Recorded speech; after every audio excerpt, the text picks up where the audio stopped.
Só vou virando a página aqui, dando sequência ao programa, até porque uma ata de reunião da Controladoria Geral da União, a famosa CGU, com a direção do INSS, revela que já se sabia que um esquema monumental estava para ser estourado desde agosto do ano passado, meus amigos.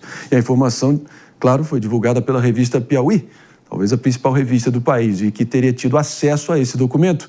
Mano Ferreira, sempre preciso, vai poder trazer aqui o raio-x para a gente do porquê, de como essa apuração veio a público finalmente. Exatamente. Trabalho impecável do repórter Breno Pires, um dos grandes repórteres investigativos em atuação no Brasil hoje. Foi ele também um dos principais responsáveis pelas revelações do orçamento secreto lá atrás. Então, parabéns para ele dando... Que eu diria que até uma função no jornalismo quase em extinção, claro, pela periculosidade, pela insalubridade, pelo perigo envolvido, mas tem que tirar o chapéu. Sempre que a gente vê uma revelação bombástica dessa proporção, tem que tirar o chapéu. Mas vai que foi meu colega de faculdade. Então tá aí, saudando o nosso faculdade de jornalismo. O cara é bom mesmo, então? Muito bom. Casca sempre grossa? Foi e continua prestando serviços ao país, trazendo informações exclusivas em primeira mão, como essa, na reportagem da revista Piauí, que revela aquilo que nós já desconfiávamos, mas que agora temos mais ainda elementos para mostrar que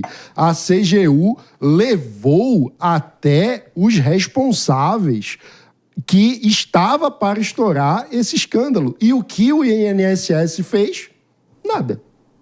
Então, isso é muito grave. A gente está falando de um esquema que começou desde o governo Temer, passou todo o governo Bolsonaro e explodiu, chegando a mais de 2,8 bilhões de reais durante o governo Lula. Então, o INSS, vale dizer, já recebeu quase 215 mil respostas de associações sobre os descontos em aposentadorias e pensões. E quantos casos foram admitidos? Quantos casos foram admitidos desses quase 215 mil até o momento, Mano Ferreira? Pois é, Marinho. 12, pessoal. 12. Mas vai que é sua, mano, não pode continuar. Apenas 12 casos admitidos dos descontos indevidos, e nesses casos, o INSS já emitiu guias para ressarcimento dos valores, mas tem muito ainda para ser resolvido. E quem foi lesado nessa história, a gente sabe, ainda está muito longe de se sentir devidamente reparado. E temos a inversão de valores, porque o Estado brasileiro já sabe quem são os aposentados e pensionistas que foram vítimas desse roubo. E, no entanto, são as pessoas, são as vítimas que estão tendo que correr atrás para ter garantidos os seus direitos de ressarcimento. É, mais uma vez, a inversão de valores completa. E o que a gente precisa é que essa investigação seja devidamente levada às últimas consequências para que todos os responsáveis sejam identificados, processados e punidos no rigor da lei, e cada uma das vítimas tem o seu direito ressarcido e resguardado para que sejam indenizados e tenham os valores que foram roubados de volta. De novo, vamos lá. Esse número, sinceramente, enfim, dessa taxa de ressarcimento até o momento, além dela ser pífia, patética e, sinceramente, indesculpável, a CGU já deixou claro que, no mínimo, já houve conivência e participação direta de diversos servidores e cartórios fantasmas que ajudaram a trazer o maior esquema de pilhagem da história da Previdência Social brasileira. Tudo o que eles querem, enquanto ninguém é preso, nenhum peixe grande de fato responsabilizado, é que você, do outro lado, perca o seu senso de urgência e que nós aqui percamos também a nossa capacidade de cobrar e fiscalizar, dado que eles querem embaralhar o jogo. Fica uma névoa, você não sabe qual é o alvo exatamente, dada a dimensão do troço, que vem há muito, muito tempo, transcendendo diversos governos. Aqui não tem direita e esquerda, não. Agora, realmente, aqui é bom ou mau caratismo, ponto final, e a capacidade do Estado brasileiro restaurar um mínimo de capacidade de responsabilização, não é isso, doutora? Claro. Doutora Luciana Nepomuceno. André, eu faço a seguinte pergunta. Volta aqui à pauta da impunidade. Onde estão os órgãos de fiscalização? Onde estão os mecanismos de controle interno do próprio INSS? Não é algo que surgiu agora. Isso vem, como o André falou, desde o governo Temer. E aqui foi a explosão e a publicização. E eu estou falando de falhas que acarretam consequências seríssimas para um grupo altamente vulnerável, Maria, que são os aposentados, são pessoas idosas que estão aqui na margem, não só com prejuízo financeiro, mas também de insegurança daquele benefício que é direito, porque ela trabalhou uma vida inteira e nós temos um sistema que sequer consegue dar uma resposta. Porque nós tivemos nesses números de mais de 200 reclamações que foram feitas, apenas 12. Isso é um escárnio. Isso é você realmente jogar na cara daquele que mais precisa, depois que trabalhou uma vida inteira, que realmente as instituições não funcionam. Vamos ser claros aqui, se não houver punição exemplar para começar, se não houver devolução integral de todos os valores subtraídos, se não houver bloqueio de todos os CNPJs dessas associações e sindicatos de fachada e completamente fantasmas, e também se não houver uma auditoria externa permanente, vai ser a prova aqui que realmente o Brasil pode fechar para balanço e que, sinceramente, não há o menor resquício de respeito próprio das instituições e que o brasileiro não pode nem confiar nem remotamente em quem foi eleito, ou pelo menos ali escolhido, para proteger os mais vulneráveis entre nós. É a falência moral completa do Estado brasileiro, caso isso aconteça.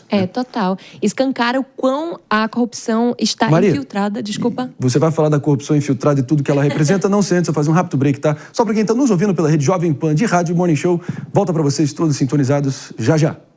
Maria, perdão, pode continuar. Tranquilo. Como eu ia dizendo, é a corrupção endêmica nas nossas instituições. A gente está aí, desde que eu me entendo por gente, vem acompanhando esquemas de corrupção escancarados na mídia, o Mensalão, o Lava Jato, e agora esse esquema do INSS, que, a meu ver, vai ser um dos esquemas, assim, maiores dessa nossa década. E escancara isso feio, a corrupção nas nossas instituições, como a doutora dizia aqui, os nossos idosos, a parte muito vulnerável da nossa população. Estima-se que foram cerca de 9 milhões de pessoas roubadas dentro desse esquema do INSS. E mencionando o que a gente mencionou, né? Apenas 12 agora foram contemplados. Mas eu também queria chamar a atenção para a questão da morosidade no retorno com o valor dessas pessoas que já foram selecionadas para receber. Eu lembro que eu estava lendo uma reportagem, quando foi iniciado o processo de retorno, não levou ainda, na época, 48 horas. Ou seja, é uma morosidade absurda. E é do interesse do atual governo, né? Que é um esquema, como a gente disse aqui, suprapartidário,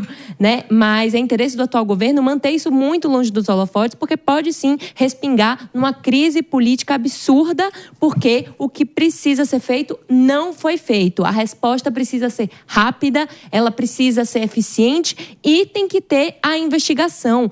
O Marinho listou aqui o que precisa ser feito, ainda acrescenta o Marinho. Tem que ter a questão das CPIs, das CPMIs, envolver o lado político também é importante, porque precisa escancarar isso de vez e dar exemplo para que não se repita esse tipo de situação e que os culpados não saiam impunes com as suas Ferraris na Europa. Exatamente, muito bem colocado aqui. Esse escândalo todo vem revelando, sinceramente, uma das formas mais vis e, assim, cruéis já vistas na história desse sofrido Brasil, que é o roubo de aposentadoria, pessoal. A gente não pode perder de vista o que isso representa, o que tem de pilantra sindicalista ou meliante engravatado que acabou, enfim, tá assando o seu próprio churrasco com o dinheiro da aposentadoria da dona Lourdes ou, enfim, o dinheiro ali do pensionista do seu Oswaldo ali, que ajudou, de alguma forma, a esses cidadãos aí, esses miliantes da pior espécie estarem com seus carrões de luxo. Vocês estão entendendo o grau de escárnio e descracho e a morosidade da justiça e das autoridades? Eu acho que é só um reflexo natural, dado todo o histórico que os precede, né? É inacreditável. Tudo que eles querem é que a gente perca aqui, né, mano? O senso de urgência e a capacidade de manter o pé no acelerador aqui, pelo menos na pressão, na cobrança e na fiscalização. Finalizando, a gente segue adiante. A lama ética que isso representa é algo de uma dimensão descomunal. Eu acho que só existem... É a tríplice diabólica. É roubar dinheiro da saúde, porque as pessoas morrem, é roubar dinheiro de merenda de criança, que as pessoas ficam com fome e não conseguem estudar, e roubar aposentado e pensionista.